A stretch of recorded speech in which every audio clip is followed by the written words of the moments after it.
Good morning, everyone. Welcome to 0 to 60 on the Believe Network. I'm your host, Matt McChesney. It is Friday morning, and we are rolling. We are live on YouTube and Twitch. Go check out the Twitch feed at 60 Academy, and thank you to everybody over there who's watching and supporting. We just started that feed, and we're pretty excited about it. You can see all the workouts at the gym. We'll be there this afternoon. We've got a big group at 4 p.m., so we'll see how all that goes. Like always, our show is brought to you by our good friends at BetOnline. BetOnline is the number one source for all of your wagering needs here, especially during March Madness. Crazy games last night. The NBA playoffs are about to start up, and the NHL playoffs are about to start up. The Avs and the Nugs looking like they're about to be the 1 seed, 2 seed, and maybe a dual parade out here in the Mile High City. That'd be pretty cool. So make sure you go to BetOnline and check out everything from March Madness to the NBA and NHL playoffs. Literally everything that you want to bet on, you can at BetOnline. Use the promo code BLEAV, BLEAV, and you'll be able to get a 50% retention bonus. So that means that you put in 100, they give you 50 back if you're signing up for the first time. So check them out, betonline.com. They do a great job supporting the show, and we are very thankful for them. Look, we have a lot to talk about here today and nothing to talk about at the same time. I mean, it's that kind of time of year where the lull of sports is going on, especially when it comes to football. So I'm going to, answer any questions that anybody has this morning. Whatever you guys want to talk about, we can talk about. Obviously the pro days, talking about it this morning on Coach JB's show. I'm not a huge fan of pro day or the combine. I think they're both kind of a washed up joke. I don't know how you can determine whether or not somebody can play football in t-shirts, especially when you've got so much information these days, talking about, can they play or can't they? You've got so much film and so much info. It's amazing to me that it takes, a trip to Indianapolis for 5 days and then another pro day to figure out, if the kid can play or if he's draftable. Most of these are probably about interviews and the mental side of things, which, is so important because football wears you out mentally, man. I mean, I know that life wears people out mentally just as much as football does, but it's a mental grind, to say the least. And you've got to be, I'm not going to say mentally tough. You almost have to be mentally, you almost have to be numb, in order to deal with it. I got cut 14 times in 7 years and had to change positions in the middle of my career and on and off rosters and, everything that happens while you're playing football. My brother's dying and West Nile virus and all this other bullshit that, you would think that in the regular work community, they would actually support you and care. But in the National Football League, they could give a Tiffany fuck about the people that are involved. It's careful what you wish for is what I'm saying. There's a lot of people who say they want to play in the NFL and it sounds great and, it's all good and all the money and shit. But I don't know, man.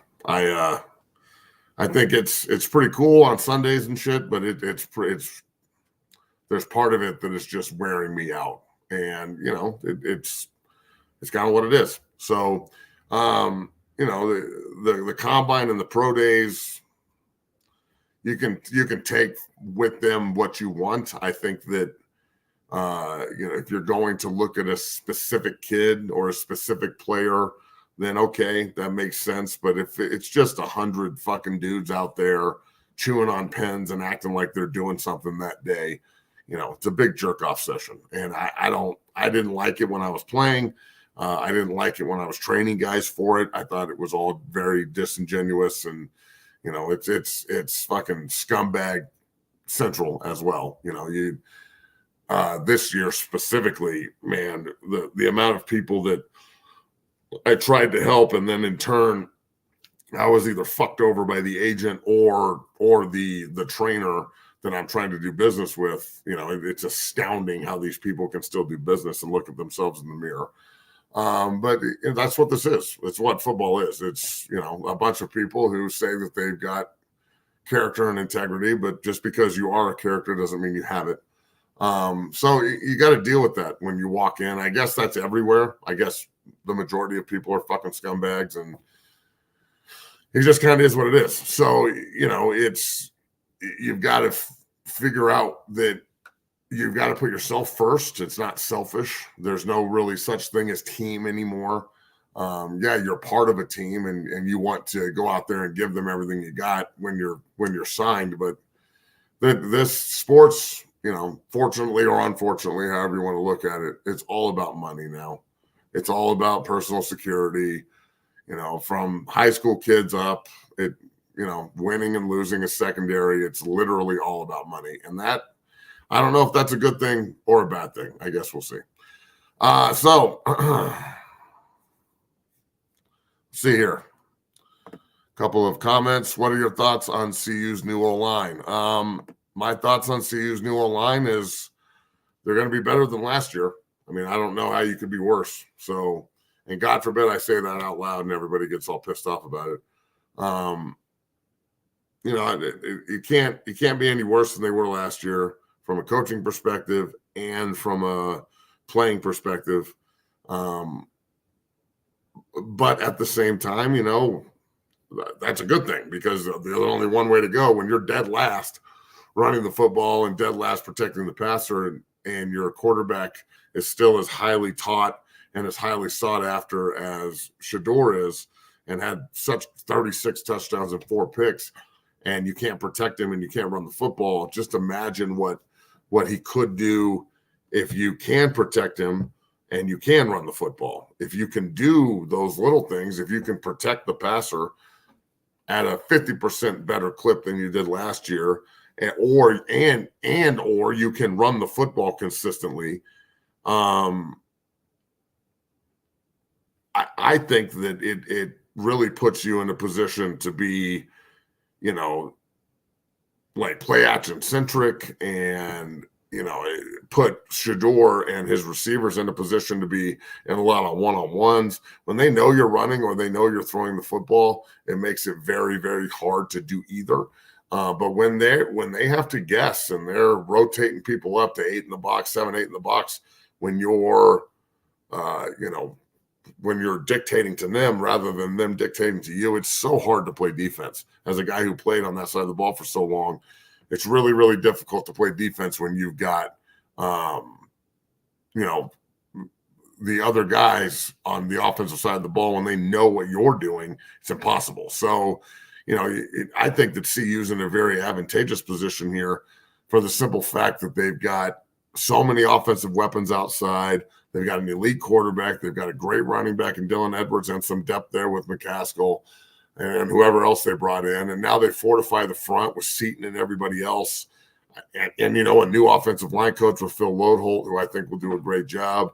I'd like to think that, they're going to be a dynamic offense that's more balanced, which will open up more opportunity to actually play the pro-style quarterback that he wants. So, I think that Colorado's got a massive opportunity to go out and kill it at the moment. So, or moving into the fall. So, I mean, we'll see. But, it is what it is. See what else we got here.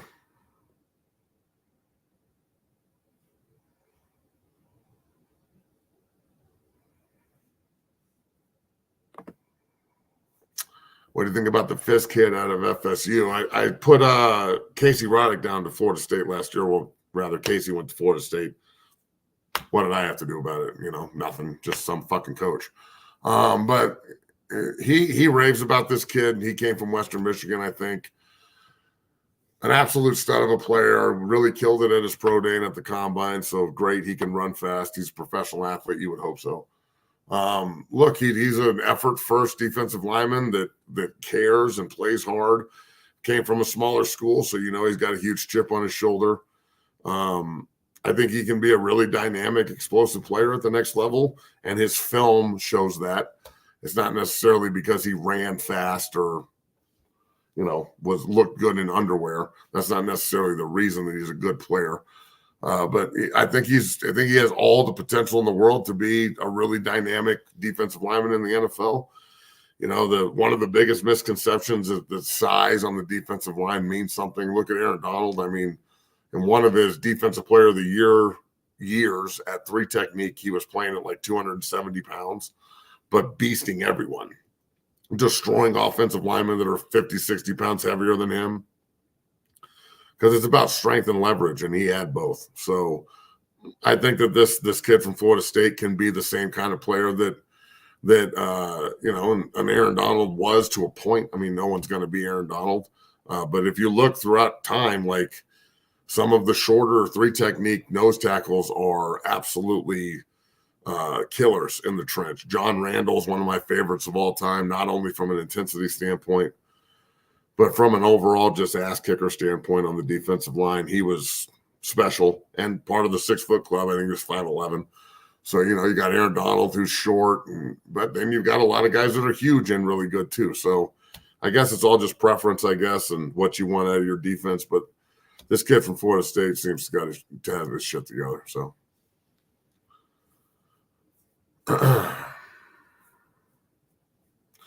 remember, you can now hit us with super chats and subs, whatever that means. If you want to contribute to the show, we'd love for you to. We're on YouTube and Twitch. You can go on Twitch and check that out there. And we really appreciate everybody on Twitch giving back. I can't flip from screen to screen here on Twitch and YouTube, so I can't read the Twitch comments. But I really appreciate you guys watching on that side of the world as well. Remember, you can go on YouTube, like and subscribe, and pound the like button and all that good stuff. Yeah, and we'll just keep rolling here. That the kid from Florida State does have a hell of a motor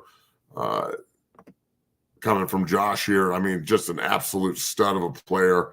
And that's one thing, like if you'll play hard, you're going to put yourself in position to be successful.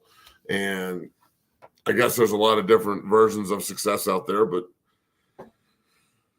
at least playing hard will give you the opportunity to stay on the roster and try and make a life for yourself in this fucked up game. What do I think about the Broncos with the 12th pick? I don't think they should draft the quarterback. That's what I think. I think that if Sean Payton wants to, we've already leveraged the farm once with Russ. That didn't work. The Broncos have never drafted a starting quarterback that's worth a shit in their entire fucking history. I mean, who's the best quarterback they've ever drafted? Fucking, God, I can't, what's the name of that guy from UCLA? See, this is what I'm talking about. I can't remember anybody's name anymore because I'm fucked in the head. But I don't think that they've ever drafted anybody at the position that's worth a shit. They've always either traded or brought in free agents, i.e. Elway and Peyton Manning and Cutler and Plummer. I guess Cutler's the best quarterback they've ever drafted, but that's not saying much. I wouldn't say the 12th pick is a bad pick. I think you can get a really dynamic position player. If the Bowers kid at tight end is there, take him. If the best defensive lineman available, you can take them. That's never a wrong answer. I don't really like any of the quarterbacks at 12, and I don't know. I don't know if I really like any of these quarterbacks, period. So, leveraging the farm in the future to trade up for J.J. McCarthy at 4, it seems ridiculous. Picking Penix or Bo Nix at 12 is a little high for me, probably.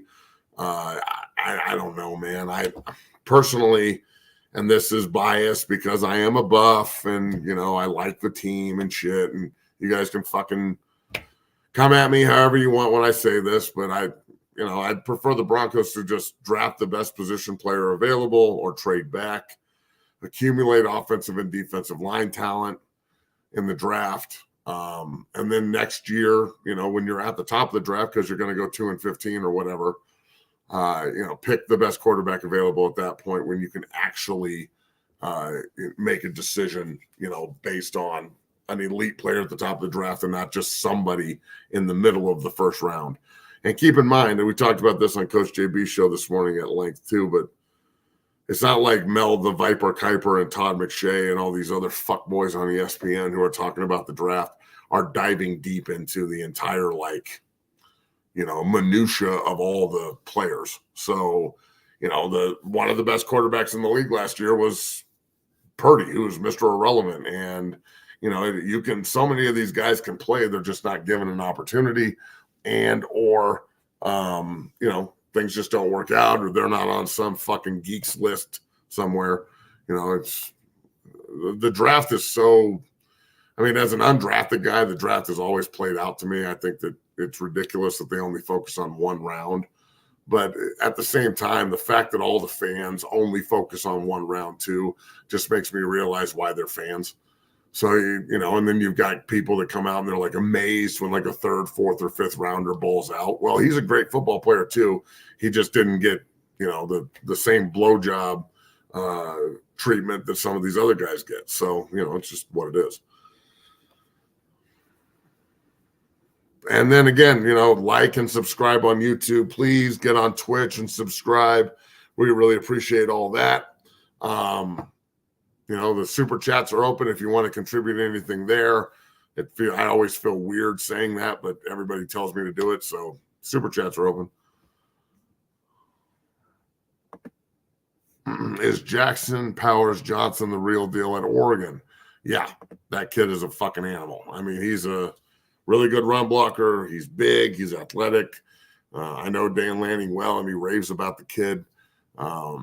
Personally, I don't think he's as good as Drake Nugent, the center at Michigan, but that's because Drake's one of my guys, and I'm biased towards him, and I'm not afraid to say it.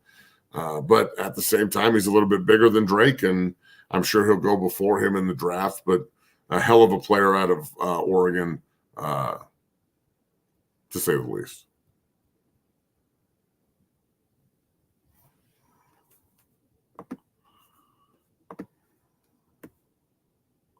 What's good, Matt? I turn on the show and you say blowjob really loud. I'm in the hospital line getting medication. Sorry? My bad. Put your headphones on. Appreciate you listening. I don't really know what to say. Shit. If you were the Bears GM, who would you pick with the first two picks? Look, they have to take Caleb Williams at this point. They've shot their shot. They got rid of Justin Fields. I can't believe Fields went first 6th round after being the 13th pick.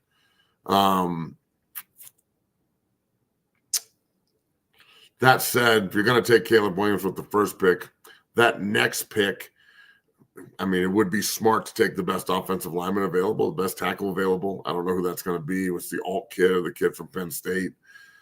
But they definitely want to fortify. They went and got Keenan Allen. They got DJ Moore. They've got some dudes. It's just a matter of how you want to, build around Caleb Williams, who may turn out to be an absolute stud of a player, and then he can paint his nails and do whatever the fuck he wants. But if he turns out to be a bust, Chicago will let us know. Trust me. This is a franchise that's been around since the beginning of football, and they've never had a 4,000-yard passer. And they are extremely impatient, and they are not in the mindset of like waiting around for things to happen. So Caleb Williams is on a short leash, and he's got to go in there and absolutely ball. Chicago came out with plans the other day that they're going to build a dome stadium.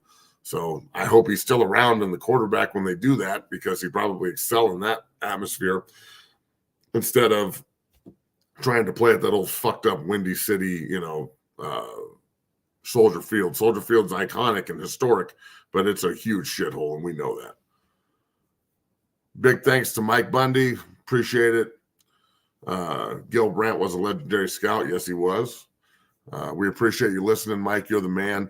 You're always contributing, and we really appreciate you, listening to the show and being a supporter and getting involved with the super chats. So thank you for all that you do, brother. We got to get you on the show here one of these days.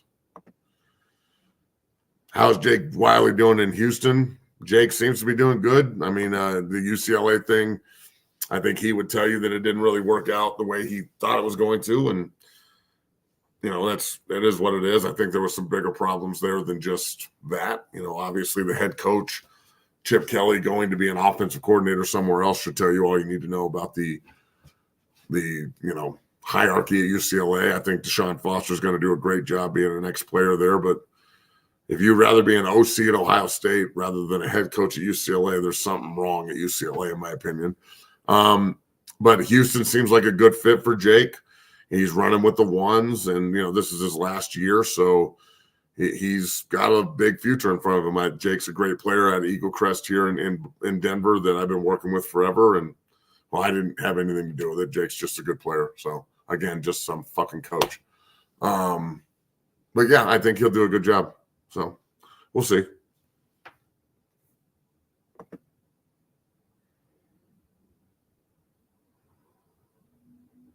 I'm not bad-mouthing Chicago. I'm saying Soldier Field is a shithole, and you can't tell me it's not. Look at the other stadiums in that division. Detroit's domed. Minnesota's domed. They're both really nice. And Green Bay is the most historic, outside venue in sports. And then Soldier Field, for looking as cool as it does, is awful. And it is. So it wasn't meant to hold football games back in the day, and they need a new stadium, which is why they're doing what they're doing. No one's fucking bad-mouthing Chicago, bro. Would I be shocked if the Bears pick Marvin Harrison Jr. first? Yeah. Fucking A. If they go out and pick, well, first of all, why would you do that? Like, you'd have to trade up after you pick Caleb Williams to get Marvin Harrison Jr. That's probably not fucking happening. For the simple fact that if you don't take Caleb Williams first, the Commanders are going to take him. And then the Bears have got to take whichever quarterback is left at 8, 9, or 10 whenever they're drafting again. So, yeah, he is not – Marvin Harrison Jr. Caleb Williams is going first, man, period. I mean, that's not debatable. Marvin Harrison Jr. is going to go somewhere and he's going to ball out because he's a fucking stud. Arizona looks like they're going to trade the 4th pick. But if I was Arizona, I would just take Marvin Harrison Jr. and put him with Kyler Murray, and then you've got a nice little 1-2 there. But it's the Cardinals, and they don't think before they act. So I can't imagine that they would make a rational decision here either. From John, born and raised in Chicago, Soldier Field is a shithole.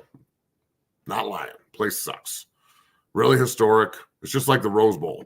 The Rose Bowl is a fucking shithole. You can't go to the bathroom. It's just old and fucked up. And, it's like old Yankee Stadium. When I lived in New York, I went and saw the Yankees play a whole bunch because, I'm not going to live there forever. And obviously Yankee Stadium is not there anymore. But old Yankee Stadium was a complete decrepit shithole. But you're in Yankee Stadium. You're where Babe Ruth and Mickey Mantle played and Lou Gehrig and shit. So, so many historic games and, historic, no hitters and the David Wells hangover game and all this, Jeter into the stands and shit. It's like I like the old school stuff, but the new stadiums are way cooler. I'm not going to sit here and act like they're not. It's like Old Mile High here in Denver. The South stands used to shake, but Old Mile High was kind of a shithole, but it was our shithole and we loved it. So that's how I'd look at it.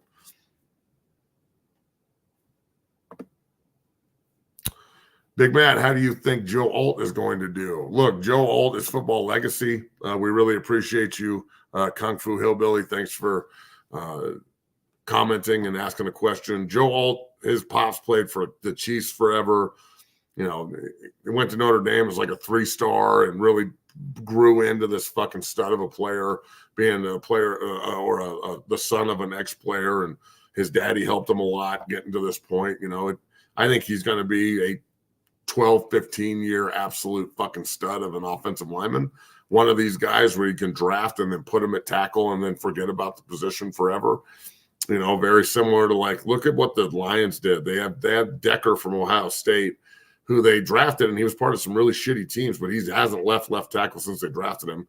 And then they went and got the freak from Oregon and put him on the right side, and they're done. Both tackles are just locked down. So that's the kind of player that Alt is. He's a lockdown player at that position. You can draft him, stick him in there, and you're fucking rolling.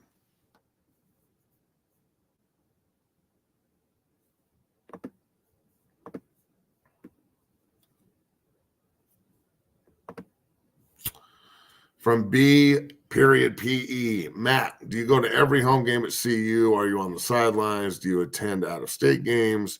If so, which one? Do you have an opinion on the upcoming season? I don't go to every home game, but I go to a lot of them. I've been on the sidelines for a lot of the games, although I probably won't do that moving forward because I hypothetically went to and hypothetically means I wasn't fucking there. Went to the Stanford game this year, and apparently I got an NCAA violation, and I wasn't even fucking there. So I'm not going to go up there and just be the bad guy just so everybody has something to throw at. So no, I'll probably keep my distance. I'll just go to the games, maybe. They're on TV, so I can just watch them on TV. But yeah, I'm not gonna go up there to get thrown under the bus. I've been to several games out of state. I'm looking forward to the Nebraska game next year. So, that'll be fun. The last time we were in Lincoln, Sean Tufts and I drove out there for the game in 2018, and we were on the sideline for it and in the locker room, and it was pretty special. It was incredible, but that won't happen this year. So, go out to that game maybe. If not, then I'll just watch it on TV like everybody else, and that'll be that. My thoughts on the upcoming season is they should win.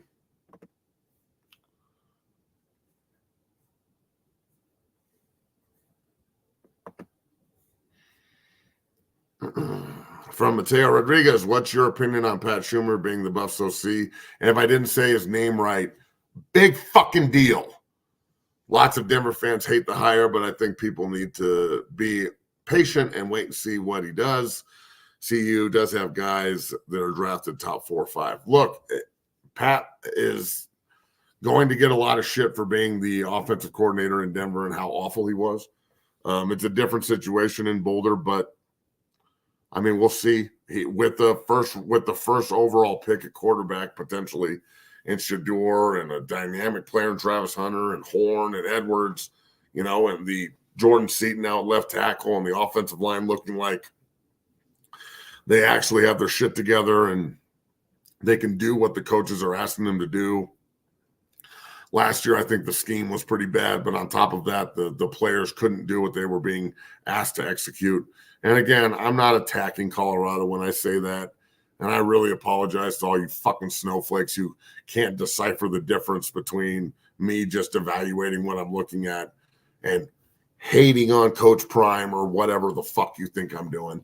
I think that, that Pat has an opportunity here to kind of resurrect his career and show that he can develop talent at the college level.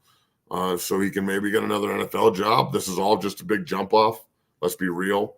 The University of Colorado next year is a massive jump off for everybody involved. It's a jump off for the coaches. It's a jump off for the players. There's so many eyes on that place. If you go and do a good job, and things go well, you're going to get a bigger and better job that pays better somewhere else. And maybe in the NFL, every coach wants to jump to the NFL these days because coaching in college is babysitting. It's advanced babysitting. Coaching in high school is advanced babysitting. So no grown man wants to fucking babysit. And, that's what I think. So I think he's got an opportunity to do as well as he wants to do. I really do think that.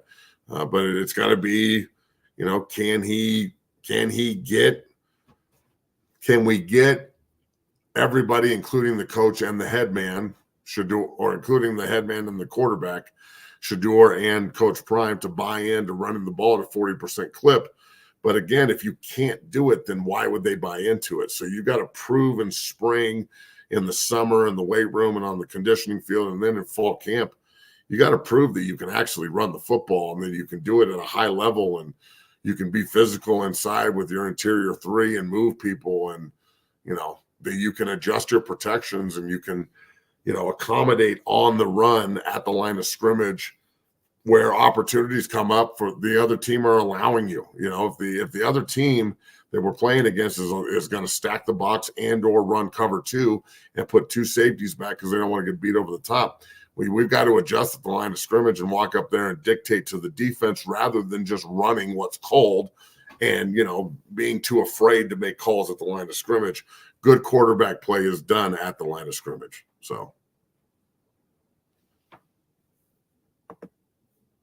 I was so mad when Eagle Crest didn't hire you.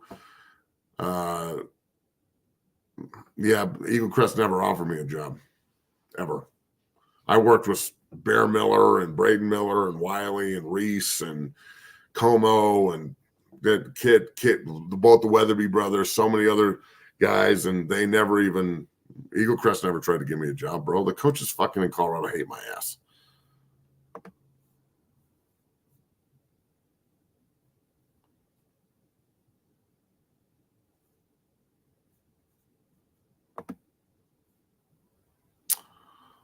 Appreciate the love here. If I can get the stupid fucking computer to work. We love you, Matt. One of the few that keeps it real. Keep up the amazing job. I'm glad you like it. Majority of people fucking hate it. So I'll try to keep it up, let me tell you. All right. So if there's no other questions or comments here, we're probably going to get out of here for the day. We'll be back on Monday morning, talking shop, so on and so forth. Couple of announcements. The gym is open and rolling, obviously. Check it out at 60academy.com. We just got a new website up. Big shout out to my man Bishop for all he does there, and my man Randy for setting up all the Twitch stuff and helping us get that side of everything set up. So, you know, that has been awesome, and they've helped me a ton there. So make sure you go set up everything on Twitch. Follow my man Randy. My man Bishop does a great job behind the scenes, getting all the film out and cutting everything up and helping me with that part of things. So big shout out to both of them. You know, go to YouTube, like and subscribe. You know, if you want to follow the show, we really appreciate it. Super chats are up here on this show and on Twitch as well, I'm assuming. So we really appreciate any and all support there. Anybody who knows Coach Mike Sanford, Coach and I are going to be doing some football camps here coming up over the next 2 months. Hopefully we can get that done and move forward there. So if you're a parent out there and you're looking for some camps, we'll have those coming up here pretty soon. And then the body bags, check them out at 60equipment.com. You can get them 2 for 1 right now using the promo code McChesney, just my last name. You can get 2 for the price of 1. Whether you want to donate them to your high school or to your youth team or whatever, you can go on and check them out. You can buy them on TikTok Shop also, and so much. So, yeah, we really appreciate everybody in the chats, and it's been a great week. Good couple of shows. Really appreciate everybody watching and tuning in. I'm your host, Matt McChesney. This is 0 to 60 on the Believe Network, brought to you by our good friends at Bet Online. Eagle Crest does need some body bags, I agree, but again, I can't force people to buy anything. And the majority of the time when everybody sees my logo, they immediately are like, fuck that. Why would I want to buy that? Fuck that guy, yada, yada, yada. So that's pretty much what I hear the majority of the time. So if I'm wrong and you want to contribute, that would be kick ass, but you'll probably have to buy them for Eagle Crest because they ain't buying shit. So appreciate you guys. Have yourself a great day. We will be back on Monday morning. I don't know the guests coming up, and I'm going to stop announcing them because every time I announce one of the guests, they don't come on, and I look like a fucking idiot. So have a good weekend, folks.